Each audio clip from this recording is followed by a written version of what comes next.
Je suis dans ma voiture et j'ai eu hyper envie de commencer à enregistrer un épisode parce que parfois il y a l'idée qui te prend et je me dis que au pire ça me fera un petit enregistrement avec le mémo de cette idée et au mieux ça me fera directement cet épisode que je vois vous partager.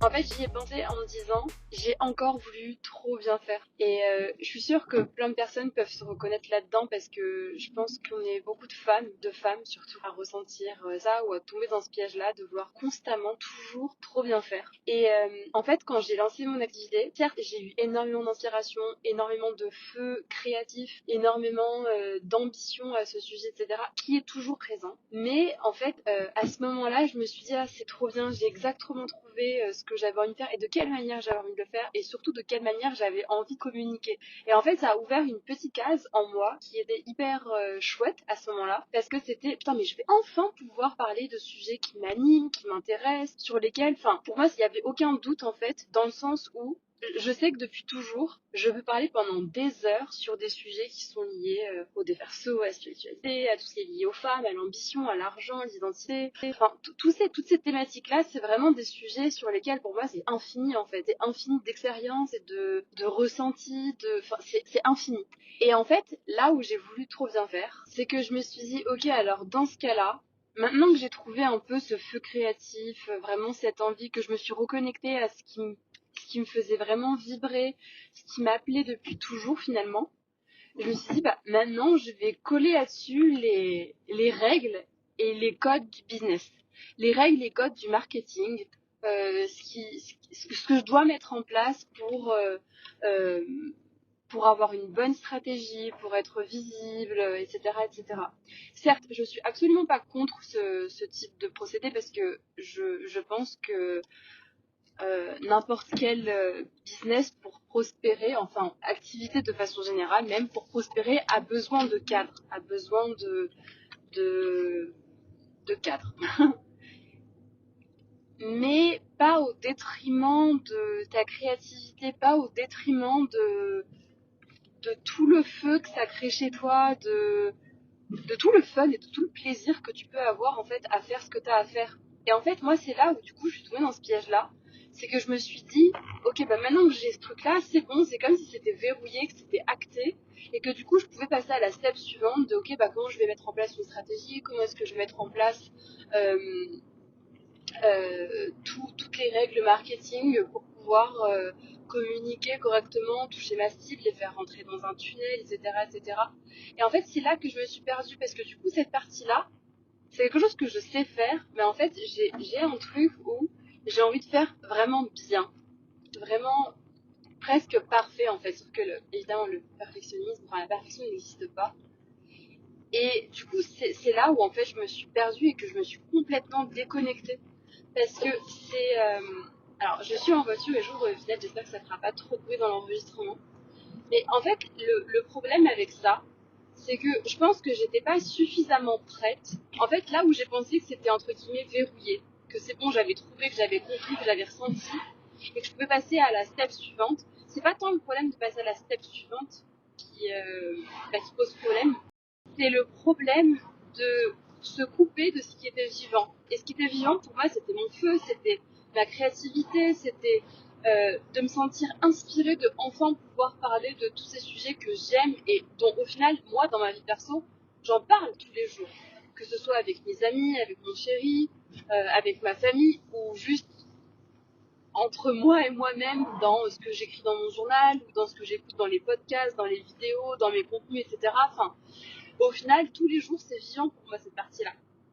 Et en fait, de l'avoir mixé avec ces codes et ces règles, avoir essayé de le rendre beaucoup trop parfait, ok, bah alors tel jour, je vais parler de ça, tel autre jour, je vais parler de ça, mon objectif final derrière ça, c'est ça.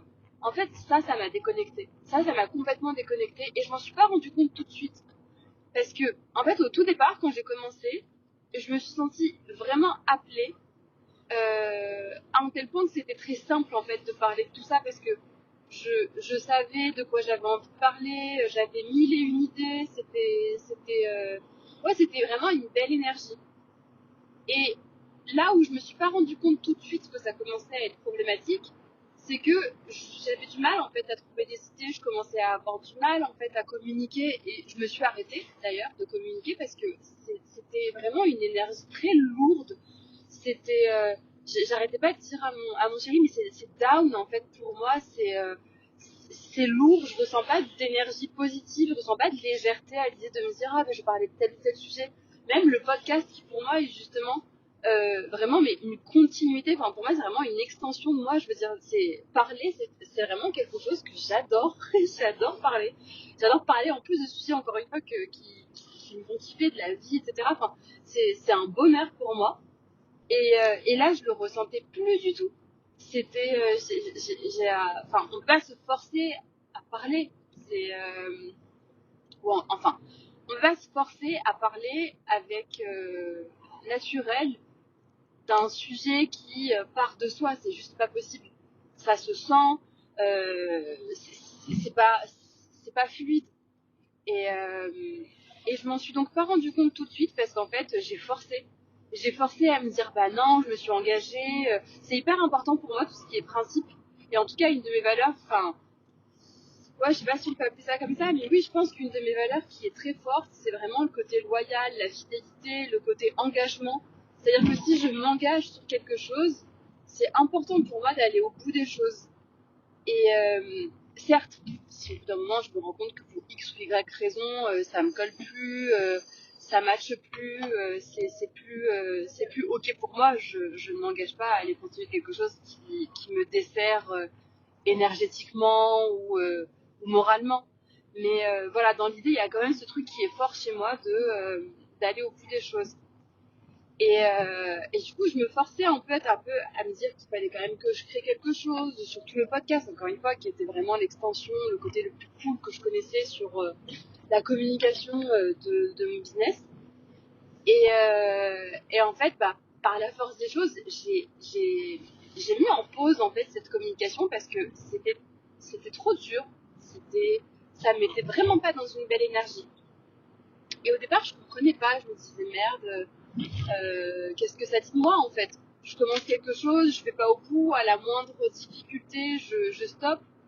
Et en fait, aujourd'hui, et c'est ça qui est vraiment trop cool quand il y a une phase de brouillard, c'est que sur le coup, vraiment, c'est dur de comprendre. Et puis t'es tellement dedans, t'es tellement la tête dans le guidon que y a rien trop qui est possible.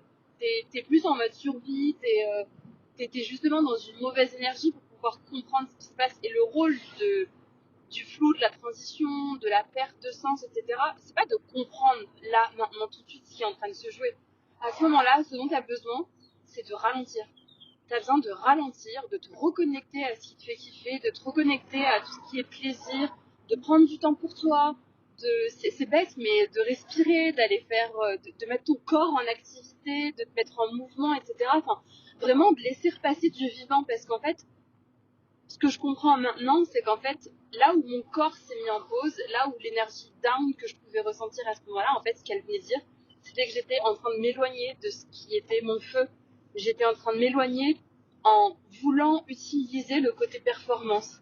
En fait, j'ai voulu performer, à trouver les bons contenus, à trouver la bonne manière de le dire, à trouver le bon moment de publier, etc., etc. Et tout ça, ça m'a déconnectée en fait. Et c'est pour ça que je trouvais plus d'idées, c'est pour ça que j'avais plus ce feu pour pouvoir parler, trouver les bonnes choses à dire. Et du coup, je suis très contente en fait de m'être arrêtée et d'avoir posé cette partie-là, posé en mode pause, P-A-U-S-E-R, parce que du coup, ça aurait été une catastrophe en fait de continuer parce que j'aurais eu finalement juste l'impression de perdre énormément de temps et d'énergie parce que c'était très énergivore pour moi. Et en fait, c'est là que je me rends compte qu'il y a une vraie différence entre créer à partir de soi et créer à partir de la performance. C'est que quand tu crées à partir de toi, à partir de ce qui est vivant pour toi, à partir de ce qui t'anime, tu ne peux pas te tromper. Je veux dire, même si dans le réel, en soi, ton offre, elle s'est pas vendue, ou les gens n'ont pas répondu présent à un atelier, un événement que tu as lancé, euh, les gens n'ont pas liké ton post, ou quoi que ce soit, si tu crées à partir de toi, tu ne peux pas te tromper parce que ça n'a pas été énergivore. C'est-à-dire que moi, les premiers podcasts que j'ai enregistrés, j'ai adoré les enregistrer. Et au final, mais peu m'importe qu'ils n'aient pas fini au top 1 ou dans le top 3 des podcasts les plus écoutés de France ou quoi que ce soit. Enfin, j'ai pris plaisir à les enregistrer en fait. Et ça m'a fait découvrir une nouvelle version de moi qui est capable d'enregistrer un épisode, qui est capable de le cut, qui est capable de supprimer les moments de silence, les bugs, etc. Puis ensuite de publier. Enfin, c'était tout un exercice que je connaissais pas forcément. Alors, j'avais déjà enregistré, travaillé des épisodes de podcast parce qu'avec mon chéri, on a une entreprise, une application de poker dans laquelle il a également créé un podcast. Donc j'avais déjà vu cette partie-là, mais je l'avais jamais créée à partir de moi, de mon code, de mon univers. Et donc là où je veux en venir, c'est que quand tu crées à partir de toi, tu peux pas te tromper, tout simplement. Alors que quand tu crées à partir de la performance, à partir de ce que tu crois, qu'on attend de toi, de ce que tu dois générer, de ce que tu dois créer, t'es plus du tout dans la même énergie. Et là, c'est énergivore. Et là, du coup, tu peux avoir le sentiment que t'as perdu ton temps, etc. Parce que tu l'as pas fait à partir d'un espace de ton cœur. Tu l'as fait à partir de quelque chose que tu pensais devoir être obligé de faire. Et c'est complètement différent en termes de ressenti et en termes de ce que ça peut réellement t'apporter. Et je crois qu'aujourd'hui, ce que j'ai envie d'apprendre de cette expérience, c'est comment tu fais en fait pour garder le vivant en toi. Comment tu fais pour construire quelque chose sans t'abandonner dedans. Comment tu fais pour créer sans avoir à transformer chaque élan en stratégie, en code, en règles, en process, avant même que ça ait plus le temps d'exister en fait. Parce qu'au final, je pense que ce qui touchait les gens, en tout cas ce qui me touchait moi surtout, euh, c'était pas tant la perfection, c'était pas d'avoir enregistré un épisode, d'avoir posté quelque chose qui était absolument parfait, sans aucune erreur, qui était tiré à quatre épingles. C'est pas ça qui touche. C'est l'énergie qu'il y a derrière, c'est les mots, c'est la manière dont un concept est amené. C'est tout ça qu'on retient. On n'écoute pas quelque chose en se disant cette personne a été super, vraiment, elle a été parfaite dans ce qu'elle a accompli. C'est ce qu'elle a pu transmettre comme émotion, c'est ce qu'elle nous a fait ressentir qui est important. Et bah du coup, c'est ça, c'est justement ce qui est vivant en fait.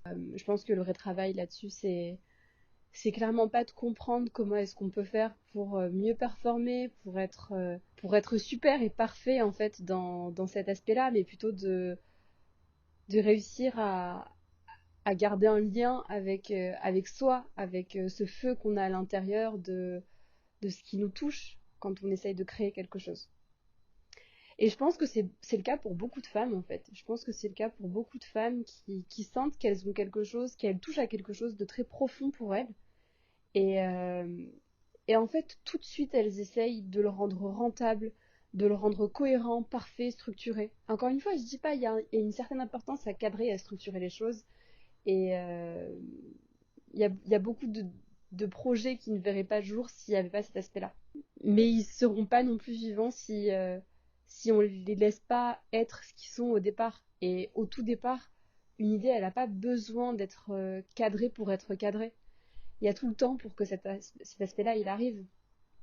Et finalement, peut-être que le timing est aussi différent pour chacune. Il y en a qui peuvent avoir le besoin de cadrer, de structurer très rapidement, et d'autres pour qui, en fait, cette limite ne sera justement qu'une barrière à sa créativité. Donc, surtout revenir à soi, s'écouter et faire un choix en conscience en fonction de ce qui t'appartient, ce qui est juste pour toi. On arrive à la fin de cet épisode de podcast et je vais te laisser avec 3 questions que tu peux introspecter.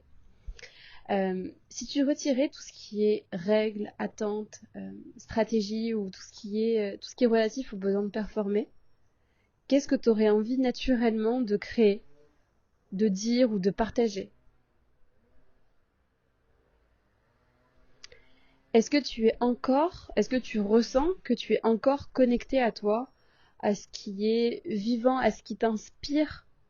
Est-ce que tu sens que tu es encore connecté à tout ça ou est-ce que tu penses que tu es peut-être plutôt en train d'essayer de trouver une manière de rentrer dans le moule parce que tu penses que c'est cette manière-là que tu vas pouvoir réussir?